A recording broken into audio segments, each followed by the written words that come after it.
ባንቴኑ ሮዛን ተበቀላት። ባደረገችበት በደልና እንዲሁም በተለይ ደግሞ መንቀሳቀስ በማይችልበት ሰዓት ተደብቃ ልትገለውም እንደሆነች ያንን በማስታወስ በተለይ ደግሞ ዴብና እንዲሁም ሉሊትን ለመጉዳት ስትሞክር ሮዛን ስላወቀባትኝ ሲጥ አደረጋት። ሮዛም በጣም ደነገጠች። ማንም የለም ብላ እንዲሁም ደግሞ ባንቴኑም የለም በማለት ከእናቷ ጋር ስታወራና እንዲሁም የዴብና ሉሊትን ለመግደል ስታስብ ይህን ነገር የሰማው ባንቴኑ ግን አላለፋትም ነበረ። እናም እንቅ አድርጎ ሲጥ አደረጋት። እሷም በጣም ደነገጠች። ምክንያቱም ደግሞ ይህን እንዲተዋትኝ ብትለምነውም ነገር ግን በተለይ ደግሞ እዛ ታሞ ሳለ ባደረገችበት ክህደትና እንዲሁም ልትገለው እንደነበረ ሲያስብ ይሄ ላንቺ ይገባሻል፣ እንደውም አላስተርፍሽም፣ አንቺ እዩልሽ ከሉሊትና ከዴብ ራስ ላይ ካልወረሽ አንቺን እገልሻለሁ፣ አንቺን ገድዬ እስር ቤት እገባለሁ በማለት በጣም ተበሳጭቶ እንቅ አድርጎ እሷም እባክህን ተወኝ በማለት ትለምነዋለች። እናም ከማደርገው ሁሉ እንዲሁም ደግሞ ከጥፋቴ እቆጥባለሁ እባክህን ብላ ስለምነውም ባንቴኑ ግን በጣም ስለተናደደባትኝ ሮዛን ጉሮሮዋን አንቆ ነበረ። ከዛም አሁን ላይ ዴብን አታላ እንደ ድሮ እንዲመለስላትና ከዛም የፈለገችውን ስራዋን ለመስራት ነበር ያሰበችው። ነገር ግን ዴብ ግን በጣም ተበሳጭቶባታል። በተለይ ደግሞ ከባንቴኑ ጋር ያደረገችው ሪካርድ ወይንም ዴብን ገድዬ ሀብት ንብረቱን እንዳለ እወርሳለሁ በማለቷ በዛ በጣም ተናዶ እሷን አይኗን ማየትም አልፈለገም። እናም ካሁን በኋላ ምንም አልፈልግም፣ አንቺ ከቤቴ ጥርግ እንድትይ ነው ፈልገው፣ ነገር ግን ልጄን ትወልጀዋለሽ፣ ከወለድሽውም በኋላ ግን አታቅፊውም ይላታል። ምክንያቱም ደግሞ ልጁን ውለጂው እንጂ ለአንቺ አይገባሽም፣ የኔ ልጅ አንቺ ልታሳድጊው አያስፈልግም ይላል። ባንቴኑ እንግዲህ ጓደኛው እስከዛሬ ድረስ በካደውና እንዲሁም ደግሞ በጣም ብዙ ብሮች አበድሮት በኖረው አሁን ላይ ግን ብሬን ስጠኝ በማለት ያጨናንቀዋል። እናም እባክን ብርን እሰጥሃለሁ፣ ነገር ግን ደግሞ ተረጋጋ፣ እንዲሁም ደግሞ የህይወት ወይንም ደግሞ ካሳ ራሱ እከሳሃለሁ፣ እኔ አንተን በጣም ብዙ በድያሃለሁ ይለዋል። እኔ ካሳ ሳይሆን የራሴን ገንዘቤን ነው ማምጣት ያለብህ። አርጎት ግን ደግሞ ከሮዛ ጋር ሌላ ምስጢር ሌላ ነገር ይህን ነገር ከኔ ጋር ከሰራህ ብሩን እከፍልላለሁ ከዛም በላይም እሰጥሃለሁ ስላለችው ሌላ ተንኮልና ሌላ ወንጀል ሊሰሩ ነው። ነገር ግን መጀመሪያ ባንቴኑን አታለህ ሆድ ውስጥ መግባት አለብህ። በቃ እንደተጸጸት ካድርገህ አስመስልና ከዛም በኋላ ስራችን እንሰራለን በማለት ሮዛም ትነግረዋለች። ባንቴኑ ግን በፍጹም ይህን ነገር ሊቀበለው አልቻለም። በቃ አንተ ካዲ ነህና ምንም ቢሆን አላምንም፣ ስለዚህ አይመለከተኝም በማለት ባንቴኑ በጣም ተቆጥቶ ብሬን ብቻ ነው ፈልገው የዛን ካሳ ምናምን የምትለውንም አልፈልግም ይለዋል።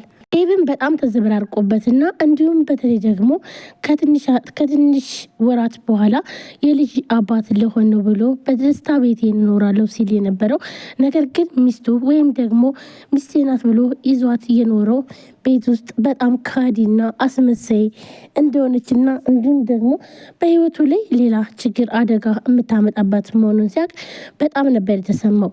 ዴብ አሁን ላይ በጣም ተሰምቶት ነገር ግን ሮዛን አሁን ከህይወቱ አስወጥቶ ከህይዋን ጋር ለመቀጠልም ወስኗል። ይህን ሲያስብ ደግሞ ልዩ ደግሞ ያለ እናትና እንዲሁም ያለ አባት እንዲያድግም ያስባል። ህይዋንም አሁን ላይ ሁሉን ነገር እንደምታውቅና እስከ ዛሬ ድረስ ሮዛና ባንቴኑ እንዲሁም አብረው እንደሆኑና የሁላቸውን ምስጢር እንደምታውቅ ለዴብ ትነግረዋለች። ዴብም እንዴት አንቺስ አስመሳይ ነሽ፣ ለምን አልነገርሽኝም? ይህ ሁሉ ነገር እያወቅሽ እንዴት ነው የማትነግሪኝ? ከጀርባዬ ሆነው ሴራቸውን ሲያሰሩብኝ ለምን አልነገርሽኝም? በማለት ሔዋንን ይናገራታል። ሔዋንም ይሄን ነገር ብነግርህ በጣም ደስ ይለኝ ነበረ፣ ነገር ግን ደግሞ ካስታወስክ የሆነ ጊዜ ሮዛ አርግዣለሁ ስትልህ በጣም ደስ ብሎ ከአሁን በኋላ በህይወታችን ያሉ ሰዎች እንዲገቡብን አንፈልግም ብለህ አንተም እኮ ከህይወታችን ውጭ ብለህ ነበረ እና ታዲያ በእኔ አይፈረድም በማለት ሮዛም ትነግረዋለች ማለት ነው። ሰላም ጤና ይስጥልን። ውድና የተከበራችሁ የቻናል ቤተሰቦች እንዴት ናችሁ? ለዚህ ቻናል አዲስ የሆናችሁ ሰብስክራይብ፣ ላይክ፣ ሼር በማድረግ ቤተሰቡን ቤተሰባችሁን ከልብ ነው የማመሰግነው። ውድ ቤተሰቦች እንግዲህ ዛሬ በአዲስ ቪዲዮ መጥቻለሁ። ትንሿ ሙሽራ ቀጣይ ክፍል ይዤላችሁ መጥቻለሁ። ሁላችሁም ቪዲዮ ላይክ፣ ሼር፣ ሰብስክራይብ እያደረጋችሁ አበረታቱኝ። እንዲሁም ስለምታበረታቱኝ ከልብ አመሰግናለሁ። ሁላችሁም ወዳጅ ፈራጅ ስለምትከታተሉን እናመሰግናለን። ሀሳብ አስተያየታችሁንም ኮሜንት ላይ አስቀምጡ። ምን ተፈጠረ? ትንሿ ሙሽራ ቀጣይ ክፍል ዴብስ ምን ወሰነ? እንዲሁስ ፓንቴኑ ከቤት ወጥቶ ምን እየሰራ ነው የሚለውን እንዲሁም ሔዋን እስካሁን ድረስ እያወቀች ነገር ግን ደግሞ ዴብን እያፈቀረችው እናም ከጀርባው ሆነው ፓንቴኑና እንዲሁም ደግሞ ሮዛ እየወዱት እንደሆነ ስታውቅ ይሄን ነገር አለመናገሯ ለዴብ በጣም ከባድ ነው። ዴብ እንዴት ነው ይህ ሁሉ ነገር ሲሆን ለምን አልነገርሽኝም ሲላትም ነበረ። ሮዛም ደግሞ ካሁን በኋላ አንተ በዛ ሰዓት ማለትም ሮዛ ባረገዘች ሰዓት በጣም ደስ ብሎ እያለ ነገር ግን ደግሞ በህይወታችሁ ምንም እንዳይገባ ስትል ነበረ። እናም ለዛ ነው ብላም ስትናገረው ነበር ማለት ነው። ይህ ማለት እንግዲህ ዴብ አሁን ላይ ውሳኔው ምንድን ነው? ምን ይመስላችኋል? ውድ ቤተሰቦቼ በጣም ተናዶ እስከ ዛሬ ድረስ በተከዳው በተለይ ደግሞ ሮዛ ወንድሜ ነው ብላ ባንቴኑን ቤት አስቀምጣ በጣም ብዙ ነገር ስታደርግ እንደነበረ እና ከዛም በቃ ባንቴኑ አሁን ላይ በጣም ተበሳጭቶ ለምንድን ነው ማለት በጣም ብዙ ነገር ሲያደርግለት ሁሉንም ይቅር ብሎትኝ ከዚህም በፊት ባንቴኑ እና ዴብ እንግዲህ እስከ ዱላ ድረስ ደርሰው ነበረ። እስከ መደባደብ ድረስ እየተደባደቡን ብዙ ነገርም እስከ ግድያ ድረስ ደርሰው ነበረ። ያ ሁሉ ይቅር ብሎት ነገር ግን ደግሞ የሚስቴ ወንድም ነው ብሎ ቤቱ አድርጎ እስከ ውጭ እስከ መታከም ድረስ ሲያግዘውም ነበረ።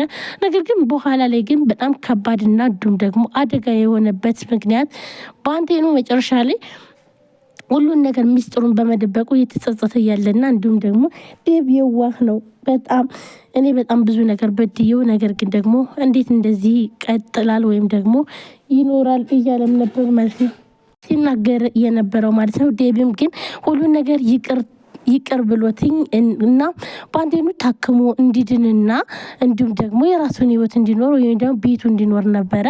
እንዲሁም ሉሊት እንግዲህ በሮዛ ምክንያት በውሸቷ እንግዲህ ለእናቷ ደውላ ዴብ እንደሚያማግጣትና እንዲሁም እንደተሰቃየችም አስመስላ ስትነግርም ነበረ።